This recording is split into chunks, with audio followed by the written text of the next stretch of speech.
അവളെയും കാത്ത് ഭാഗം 7. സിത്തു, അനീന അവളെ കണ്ടതും ഒന്ന് വിളിച്ചു. സിതാര തിരിഞ്ഞു നോക്കി. എന്താ അവിടെ? വാ, നെക്സ്റ്റ് നമ്മുടെ പ്രോഗ്രാമാണ്. ശബ്ദം കുറച്ച് അനീന പറഞ്ഞുകൊണ്ട് ആംഗ്യം കാണിച്ചു. സിതാര ഷാജിറിനെ ഒന്ന് നോക്കി. വേഗം പറയാമോ?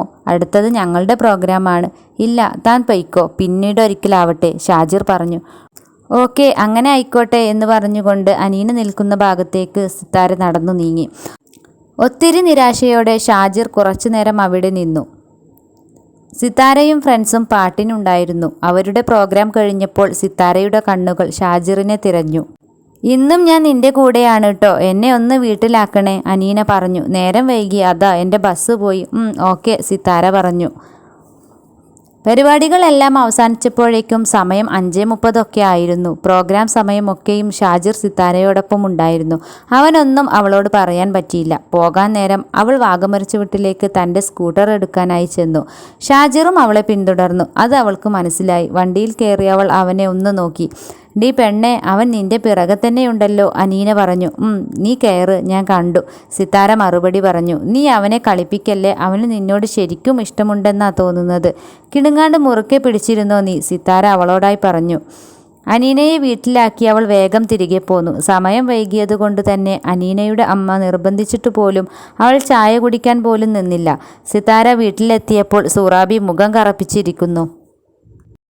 എൻ്റെ സൂറാബി, പ്രോഗ്രാം ഒക്കെ കഴിഞ്ഞപ്പോൾ നേരം വൈകി. പിന്നെ നമ്മുടെ അനീനയെ അവളുടെ വീട്ടിലാക്കി, അതാ വൈകിയേ.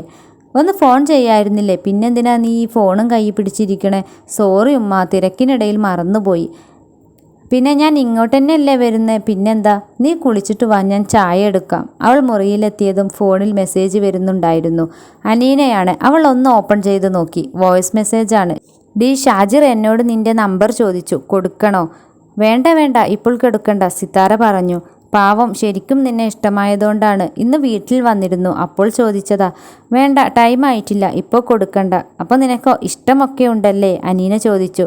നീ പോടി അവിടുന്ന്, ഞാനൊന്ന് പോയി കുളിക്കട്ടെ. ഉമ്മാൻ്റെ ചായ ഇപ്പോൾ റെഡിയാവും. അതും പറഞ്ഞുകൊണ്ട് അവൾ ഫോൺ ഗാലറിയിലേക്ക് ഒന്ന് നോക്കി. അതിൽ താൻ മാളിൽ നിന്നും എടുത്ത ഷജീറിൻ്റെ ഫോട്ടോ ഉണ്ടായിരുന്നു. ആ ഫോട്ടോയൊന്ന് എടുത്തു നോക്കി. അവളുടെ ചുണ്ടിൽ പുഞ്ചിരി വിടർന്നു. അമ്പടാ, പൂതി കൊള്ളാം. അങ്ങനെ ഇപ്പോൾ നമ്പർ തരുന്നില്ല, ആദ്യം ഇഷ്ടം നേരിൽ പറയാം, അത് കഴിഞ്ഞ് മതി ഫോൺ നമ്പറും മറ്റും, അവൾ സ്വയം പറഞ്ഞുകൊണ്ട് ടവലെടുത്ത് ബാത്റൂമിലേക്ക് നടന്നു. നല്ല ഒരു കുളിയൊക്കെ കഴിഞ്ഞ് താഴെ എത്തിയപ്പോഴേക്കും ഉമ്മാൻ്റെ ആവി പറക്കുന്ന ചായ റെഡി. നല്ല ചൂടുള്ള പഴംപൊരിയുമുണ്ട്. ചായയും കുടിച്ച് അവൾ ഫോണിലെ മെസ്സേജും കണ്ട് ഓണപ്പരിപാടിയൊക്കെ എടുത്ത ഫോട്ടോസും ഒക്കെ നോക്കി അങ്ങനെ ഇരിക്കുകയാണ്. 1-2 എഡിറ്റ് ചെയ്ത് സ്റ്റാറ്റസും ഇട്ടു. ഇനി ഇപ്പോൾ ബാങ്ക് കൊടുക്കും, നീ ആ ഫോണും പിടിച്ചോണ്ടിരിക്കാണ്ട് വേഗം ചായ കുടിച്ചേ, സൂറാബി പറഞ്ഞു. ഓ കഴിഞ്ഞുമ്മ, ചുമ്മാ ഫോണിൽ നോക്കാനും പറ്റൂല ഇവിടെ, സിതാരയും പറഞ്ഞു. രാത്രി ഭക്ഷണം കഴിച്ച് കിടക്കാൻ നേരം കുറച്ചു നേരം സിതാര ഷാജിറിൻ്റെ ഫോട്ടോയിലേക്ക് നോക്കിയിരുന്നു. ഇന്നിനി പഠിക്കാനൊന്നും വയ്യ, അവൾ ഉറങ്ങാൻ കിടന്നു. കോളേജിൽ നിന്നും എത്തിയത് മുതൽ നല്ല ക്ഷീണമുണ്ട്. കുറച്ചു നേരം എന്തൊക്കെയോ ആലോചിച്ചു. പിന്നീട് അവൾ ഉറക്കത്തിലേക്ക് വഴുതി വീണു. പിറ്റേ ദിവസം കോളേജിലെത്തി വാഗമരച്ചുവട്ടിൽ വണ്ടി നിർത്തി ഇറങ്ങിയപ്പോൾ അവൾ ഷാജിർ നിൽക്കുന്നിടത്തേക്ക് ഒന്ന് നോക്കി. ഷാജിർ നേരത്തെ തന്നെ എത്തിയിരിക്കുന്നു. അനീനയും സിതാരയും ക്ലാസ്സിലേക്ക് നടക്കുമ്പോൾ അനീന പറഞ്ഞു. ഞാൻ ഇന്നലെ നമ്പർ കൊടുത്താലോ എന്ന് ആലോചിച്ചതാണ്. എന്നോട് ചോദിക്കാതെ നീയെങ്ങാനും നമ്പർ കൊടുത്തിരുന്നെങ്കിൽ കാണാമായിരുന്നു, നിന്നെ ഞാൻ കൊല്ലും, സിതാര പറഞ്ഞു. ക്ലാസ്സിലെത്തിയപ്പോൾ എന്നത്തെയും പോലെ എല്ലാവരും എത്തിയിട്ടുണ്ട്. ഇന്നലെ എല്ലാവരും അടിപൊളിയായില്ലേ? റീനയും മറ്റും ഇന്നലെ നടന്ന പരിപാടിയെക്കുറിച്ച് നല്ല ചർച്ചയിലാണ്. അന്ന് വൈകുന്നേരം ക്ലാസ് കഴിഞ്ഞ് വീട്ടിലേക്ക് പോരുമ്പോൾ തന്നെ ഒരു വണ്ടി പിന്തുടരുന്നുണ്ടോ എന്ന് സിതാരയ്ക്ക് തോന്നി. അവൾ ഒന്ന് തിരിഞ്ഞു നോക്കി. അത് ഷാജിർ ആയിരുന്നു. കുറച്ച് മുന്നോട്ട് പോയപ്പോൾ ആൾത്തിരക്കൊന്നുമില്ലാത്ത ഒരു സ്ഥലത്തെത്തി.